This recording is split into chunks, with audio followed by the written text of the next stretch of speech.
Hello guys, my name is Shubham Shri, I am the artist behind sketch pastry. आज हम कुछ important discuss करने वाले हैं जो बिगनर्स के लिए काफ़ी हेल्पफुल होगा। एग्जाम्पल के तौर पे अगर मैं एक सर्कल बनाता हूँ और मैं आपको उसको शेड करने के लिए कहता हूँ, तो कई लोग बहुत जल्दी इसको शेड कर देंगे कुछ भी पैटर्न से, और जो इम्पोर्टेंट चीज़ वो इस सर्कल के ऊपर नहीं देंगे वो है टाइम, क्योंकि उन्हें ऐसा लगेगा कि ये बहुत सिंपल चीज़ है, इसमें प्रैक्टिस करने के लिए कुछ भी नहीं है। ओके, लेकिन ये अपने आप में गलत हो जाता है, क्योंकि जो छोटी चीज़ें होती हैं वो हमें बहुत सारी चीज़ें सिखाती है।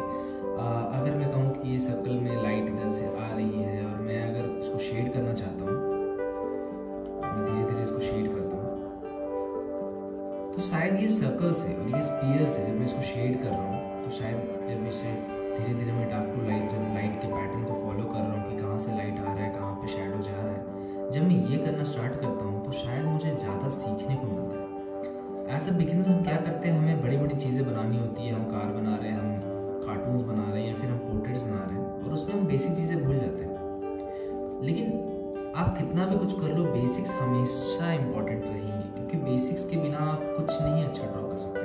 आपका प्रोपोर्शन सही होना चाहिए, आपका लाइट एंड शैडो का इन्फॉर्मेशन सही होना चाहिए, ये सारी चीज़ें बहुत इंपॉर्टेंट हो जाती हैं। तो अगर मैं इस सर्कल को सिंपली शेड करता हूँ डार्क टू लाइट, है ना, और उसके बाद बस इतना ही करना है, मतलब आपको इस पर टाइम देना है, आपको समझना है कि अगर ये पार्ट यहाँ पे डार्क हो रहा है और मैं इसको लाइट के साथ इस तरह से मर्ज कर रहा हूँ, तो क्यों कर रहा हूँ?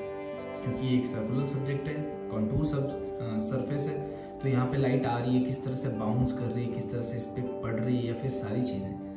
अगर आप इसका ग्राउंड भी बनाओगे और फिर शैडो भी क्रिएट करोगे, तो शैडो कितनी दूर तक जाएगा, कौन से शेप का रहेगा, है ना, ये सारी चीज़ें बहुत ज़्यादा ज़रूरी हो जाती है, क्योंकि ये आपको बेसिक्स के बारे में सिखाती है। एज अ बिगिनर हमें कभी भी बेसिक्स को नहीं भूलना चाहिए, बेसिक्स हमेशा इंपॉर्टेंट होता है, राइट। तो अगर मैं इस चीज़ को और डार्क कर देता हूँ, तो शायद ये बॉल जो है वो किसी बिगिनर के पोर्ट्रेट से बेहतर हो सकता है।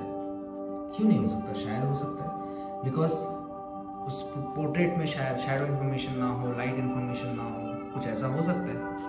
तो ये इम्पॉर्टेंट है कि आप जो भी प्रैक्टिस कर रहे हैं, अगर मैं एक सिंपल पेंसिल भी ड्रॉ करता हूँ, ठीक है, अगर मैं एक सिंपल पेंसिल भी ड्रॉ कर रहा हूँ और मैं कोशिश कर रहा हूँ कि भाई उसमें सारे इन्फॉर्मेशन प्रॉपरली चली जाए, उसका शेप सही रहे, उसके शेडिंग सही रहे, उसके लाइन सही रहे, तो शायद आप ज़्यादा सीख सकते हैं। तो छोटी चीज़ों पे फोकस करना बहुत ज़्यादा ज़रूरी हो जाता है जब आप ड्राइंग सीख रहे हैं। तो बिगिनर्स के लिए ये बहुत ज़्यादा हेल्पफुल है। तो मैंने सोचा एक छोटी सी वीडियो बना दी जाए जहाँ पे आप छोटी छोटी चीज़ें सीख सकते हैं। अब इस पेंसिल में अगर लाइट ऊपर से आ रही है, यहाँ से आ रही है, या फिर यहाँ से आ रही है, आप ट्राई कर सकते हैं। आप खुद के आप छोटी छोटी ऑब्जेक्ट्स बना के, पेंसिल, इरेजर, शार्पनर, बना के आप चीज़ें ट्राई कर सकते हैं। आप देख सकते हैं कि कहाँ पे आपको ज़्यादा कंफर्टेबल महसूस हो रहा है, कहाँ पे आप समझ पा रहे हैं। बिकॉज जब आप ये करना चालू कर देंगे, जब आप स्टार्ट कर देंगे इसको करना, तब आप एक चीज़ देखेंगे कि आपका ड्राइंग पहले से बहुत ज़्यादा इंप्रूव हो गया है। बिकॉज अब आपको लाइट एंड शैडो इन्फॉर्मेशन छोटे ऑब्जेक्ट्स पे डालना आ चुका है, जो कि इम्पॉर्टेंट है। अगर आप छोटे ऑब्जेक्ट्स पे नहीं प्रैक्टिस करोगे, तो बड़े ऑब्जेक्ट्स या कॉम्प्लेक्स ऑब्जेक्ट्स पे दिक्कत होता है, क्योंकि आपको समझ नहीं आता कि लाइट किस तरह से आ रही है, कहाँ जा रही है, कैसे शैडो क्रिएट करना है। ये सारी चीज़ें इंपॉर्टेंट हो जाती है जब आप बड़े कॉम्प्लेक्स ऑब्जेक्ट्स बना रहे हैं। मेक श्योर करें कि जो सिंपल ऑब्जेक्ट्स हैं, मैं हमेशा अपने वीडियोस में कहता हूँ कि सिंपल ऑब्जेक्ट पे फोकस करें। और आपको अगर नहीं समझ में आ रहा है क्या ड्रॉ करना है, तो लाइफ आपके सामने में कुछ स्केच बुक है, पेंसिल है, इरेजर है, कुछ भी आप अपने सामने रख के उससे प्रैक्टिस कर सकते हैं, राइट। अगर जैसे कि अगर मैं एक ट्री ट्रंक बनाता हूँ, ओके, तो सबको पता है ट्री ट्रंक कैसा है, तो ठीक है, मैंने एक बेसिक स्केच कर लिया, मे बी ये ऐसा कर लिया, और मैं एक बेसिक शेप बना लेता हूँ। अब मैं आपके सामने ही सारा स्केच करता हूँ सब, और ये करके बताता हूँ कि कैसे हम इसको करेंगे। अगर मुझे इसको स्केच करना है, अब कहने के लिए एक सिंपल ट्रंक है, बहुत लोगों ने बहुत बार ट्रीज बनाया हुआ, राइट, बट आपने कितना समय उसमें दिया है, ये इंपॉर्टेंट हो जाता है। अगर मैं इसको धीरे धीरे शेड करना चालू करता हूँ,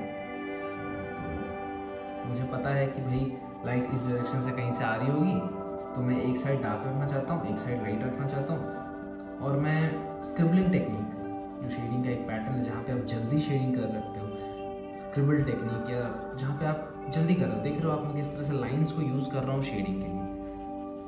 ये टेक्निक बहुत यूज़फुल हो जाता है अगर आप बड़े ऑब्जेक्ट्स कर रहे हैं या कॉम्प्लेक्स ऑब्जेक्ट्स कर रहे हैं तो, है ना। तो यहाँ पे आप देख सकते हैं मैं सिंपली पहले तो फिल कर ले रहा हूँ मिड टोन, और बहुत जगह पे मैं हाईलाइट्स छोड़ रहा हूँ, है ना, वाइट स्पेसेस छोड़ रहा हूँ। अब ये सिंपल सा ट्री है, अब इसमें मुझे फोकस करना है कि मैं कैसे डिटेल्स ऐड करूँगा, राइट। तो मैं कहीं पे शूट्स ऐड कर रहा हूँ, कहीं पे कुछ ऐड कर रहा हूँ, और ये सिंपल चीज़ें जब आप प्रैक्टिस करते रहेंगे तो आपको आइडिया होता रहेगा कि किस तरह से आपको करनी है। मे बी स्टार्टिंग में आपको समझ में ना आए, राइट, स्टार्टिंग में आपको कॉम्प्लेक्स लगे, बट देखिए पहले आप बॉल, पेंसिल, इन जैसे सिंपल ऑब्जेक्ट्स को प्रैक्टिस करेंगे, और उसके बाद जब आपको आइडिया हो जाएगा कि किस तरह से उन चीज़ों को हैंडल करना है, या लाइट को किस तरह से, इंफॉर्मेशन को किस तरह से पेपर के ऊपर डालना है, तब आप बड़े ऑब्जेक्ट्स करेंगे तो ईजिली आप कर पाएंगे उन चीज़ों को, राइट। और हमारे वीडियोज़ तो रेगुलरली जो चैनल पे हैं, अपलोडेड हैं, उसमें बहुत सारे बेसिक्स की बात मैंने ऑलरेडी की है कि बेसिक्स क्यों इम्पॉर्टेंट है और कैसे इम्पॉर्टेंट हो जाता है, राइट।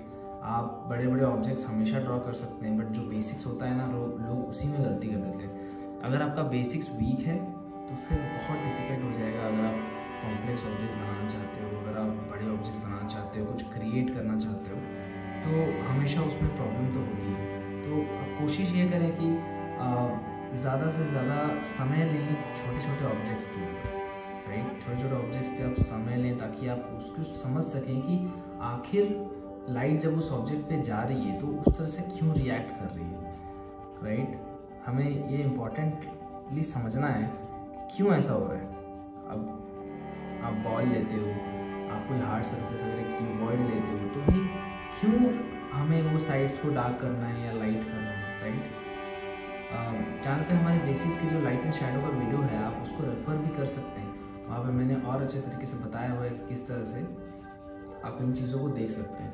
अब यहाँ पे मैं एक जेरोक्स पेपर यूज़ कर रहा हूँ, तो मैं उतना डार्कनेस नहीं क्रिएट कर सकता इसमें, बट आप देख सकते हो कि किस तरह से मैं छोटे छोटे स्ट्रोक्स लेकर के, छोटे छोटे पैटर्न्स को लेकर के मैं इस ट्री के ट्रंक में डिटेल भरने की कोशिश कर रहा हूँ, राइट। आप, और डिटेल का मतलब ये हो गया मैं लाइट इन्फॉर्मेशन दे रहा हूँ, मैं शैडो इन्फॉर्मेशन दे रहा हूँ, जिसकी वजह से अगर मैं अलग अलग स्ट्रोक्स यूज़ करता हूँ, मैं इस तरह से स्ट्रोक्स यूज़ करता हूँ, तो ये खराब नहीं लगेंगे, राइट। ये उसका एक पार्ट लगेगा। अब कोई भी बैठ करके ट्री टंक नहीं बना रहा, राइट, बॉल नहीं बना रहा, पेंसिल नहीं बना रहा, इरेजर्स नहीं बना रहे। क्यों नहीं बना रहे? बिकॉज ये छोटे ऑब्जेक्ट्स हैं, इन्हें देख के क्या होगा, इन्हें बना के क्या होगा। बट ये सारी चीज़ें इंपॉर्टेंट इसलिए है कि इससे आपको सीखने को मिल रहा है, राइट। तो मे भी जब आप ये छोटी चीज़ों पर प्रैक्टिस करते हो तो आपका जो एक्सपोजर लेवल है, जो आप समझते हो कि लाइट एंड शैडो किस तरह से ऑब्जेक्ट्स के ऊपर आती है, वो बढ़ जाती है। फिर जब आप कॉम्प्लेक्स ऑब्जेक्ट्स बनाओगे तो उसका जो रिजल्ट है वो काफ़ी बेहतर निकल के आता है। तो आप देख सकते हैं, तो मैं एक सिंपल चीज़ें कर रहा हूँ, मैं एक सिंपल स्केच कर रहा हूँ आपके सामने, जैसे मैंने बॉल किया था वैसे ही। और मैं कोशिश कर रहा हूँ कि इसमें सिंपल एक इंफॉर्मेशन ऐड कर दूँ लाइट का। तो ये ट्रंक मेरा ऑलमोस्ट, मैं अभी इसको फिनिश कर रहा हूँ, तो ये डन है मेरा। अब इसमें आप जितना डार्कनेस डालना चाहो, अब ये जेरोक्स पेपर होने के कारण उतना डार्कनेस होल्ड नहीं करेगा, राइट। मैं एक 8B पेंसिल यूज़ कर रहा हूँ अभी, बट फिर भी वो उतना डार्कनेस होल्ड नहीं करेगा। बट फिर भी आप देख सकते हो काफ़ी इन्फॉर्मेशन इसमें आ चुका है और इतने कम समय में आ चुका है। तो जब आप ये चीज़ प्रैक्टिस करते रहेंगे तो ईजीली आप बहुत ज़्यादा इन्फॉर्मेशन कम समय में डाल पाएंगे, तब आपको ये छोटी चीज़ें बोर नहीं लगेगी। अभी मे भी आपको बोर लगता होगा या ये छोटी ऑब्जेक्ट्स बनाने में, है ना, तो ये बोर नहीं लगेगा अगर आप धीरे धीरे सीख जाएंगे कि कैसे इंफॉर्मेशन को, इस डिटेल्स को किस तरह से फास्ट ऐड किया जाता है। तो ये इम्पॉर्टेंट हो जाता है। आप चाहें तो भाई आप इरेजर का इस्तेमाल करके आप इसमें छोटे छोटे पैटर्न्स बना सकते हैं, राइट। छोटे छोटे पैटर्न बना सकते हैं, जिससे ये और आपको हाईलाइट प्रोड्यूस करेगा कि हाईलाइट किस तरफ से लाइट आ रही है, किस तरह से लाइट नहीं आ रही।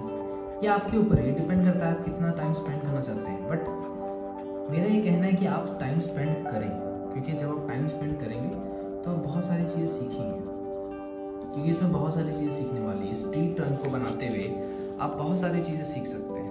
ओके, ये बहुत इंपॉर्टेंट है कि आप ये छोटे छोटे वीडियोस देख करके ये छोटे छोटे ऑब्जेक्ट्स को प्रैक्टिस करें। इसलिए मैंने सोचा कि एक छोटा सा वीडियो बनाया जाए जहाँ पे मैं इन बेसिक चीज़ों को एक्सप्लेन करूँगा, जहाँ पे अगर आप एक ट्री टर्न बनाना चाहते हैं या फिर एक छोटे ऑब्जेक्ट्स पे को फोकस नहीं कर रहे हैं तो इट्स टाइम कि अब आप फोकस करें, बिकॉज ये सारी चीज़ें बहुत इंपॉर्टेंट है। अगर आपको बड़े स्केल में ड्राइंग्स बनाने हैं और अपना स्पीड इम्प्रूव करना है, आपका आपको कॉम्प्लेक्स ऑब्जेक्ट्स को समझना है, तो ये सारी चीज़ें इंपॉर्टेंट रहती है। अब सेम चीज़ आप सिंपल लीफ के साथ, अब एक सिंपल लीफ ड्रॉ करना है किसी को तो शायद वो उतना फोकस ना करे, बट अगर आप इसके सिंपल कर्व्स को फोकस करते हैं, राइट, और सिर्फ प्ले करते हैं इसके साथ, सिर्फ प्ले करते हैं कि भाई आप मिड टोन ऐड करें या ना करें, आप किस तरह से आप शेडिंग कर रहे हैं, प्रैक्टिस कर रहे हैं। बेसिकली आप प्रैक्टिस कर रहे हैं light and shade simple objects के साथ।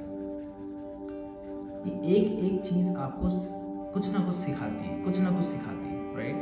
तो ये चीज़ें आप प्रैक्टिस करते रहें, इससे आपको सीखने को मिलेगा। ऐसा नहीं है कि अगर आप छोटे ऑब्जेक्ट्स इस तरह से सिंपल बॉल या ये छोटा सा लीफ प्रैक्टिस कर रहे हैं तो आप बेसिक कैटेगरी में आ जाएंगे, आप बिगिनर हो जाएंगे। देखिए, आपको पहले ये एक्सेप्ट करना है कि आप बिगिनर हैं और आप सीख रहे हैं। तो जब आप ये छोटी चीज़ें प्रैक्टिस करते हैं ना तो आप ज़्यादा सीख पाते हैं, आपका टाइम बचता है। अपने आप को कहीं शो ऑफ करने से अच्छा अभी अगर आप इन छोटे ऑब्जेक्ट पे फोकस कर लोगे तो बाद में आपको खुद किसी और के सामने शो ऑफ करने की जरूरत नहीं पड़ेगी, क्योंकि शायद वही लोग आपका स्केच को आगे लेके जाएंगे, लोग प्रेज करेंगे, बट बेसिक्स बेटर होना चाहिए। तो बहुत सारे इंटरनेट पे ऐसे इमेजेस आपको मिलेंगे जहाँ पे प्रोपोर्शन बहुत रॉन्ग है, पोर्ट्रेट का चेहरा बहुत रॉन्ग है, बट फिर भी शेडिंग की हुई है, सब कुछ किया हुआ है और बहुत खुश भी है। ठीक है, खुश होने में तो बुराई नहीं है। आर्ट बहुत सारे इमोशन से बना होता है, आर्ट बहुत सारे लैंग्वेजेस को डिफाइन करता है, बहुत सारे लोग, हर किसी का आर्ट अलग होता है, बट बेसिक्स कभी भी चेंज नहीं होगा। लाइट एंड शैडो इन्फॉर्मेशन कभी भी चेंज नहीं होगा। हो सकता है किसी का पोर्ट्रेट इससे बेहतर ना हो, शायद ये सबसे बेहतर हो, तो आपके ऊपर डिपेंड करता है कि आप किस तरह से ड्राइंग को सीखना चाहते हो। तो इस वीडियो में इतना ही था कि आप बेसिक्स को फोकस करें, जो छोटे छोटे ऑब्जेक्ट्स होते हैं, ये जो लाइन वर्क होता है, इन सब को फोकस करें, जिससे आपको सीखने को बहुत मिलेगा, राइट। अगर आप चैनल पे नए हैं तो चैनल को सब्सक्राइब करें। अभी हमारे चैनल पे बहुत सारे वीडियोस अवेलेबल हैं सीखने के लिए।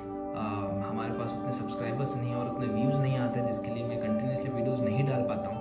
बट जैसे जैसे रिक्वेस्ट आएंगे और अगर आपको कोई डाउट है तो आप कमेंट बॉक्स में बताइए, ताकि मैं वीडियोस डाल पाऊँ, समझ पाऊँ कि आपको क्या चाहिए, आपको क्या देखना है। तो मैं रेगुलरली कंटेंट अपलोड करने लगूँगा और आपके डाउट्स भी क्लियर होते रहेंगे, आप भी सीखते रहेंगे, मैं भी सीखता रहूँगा। तो प्रैक्टिस करते रहें। मैं आपसे नेक्स्ट वीडियो में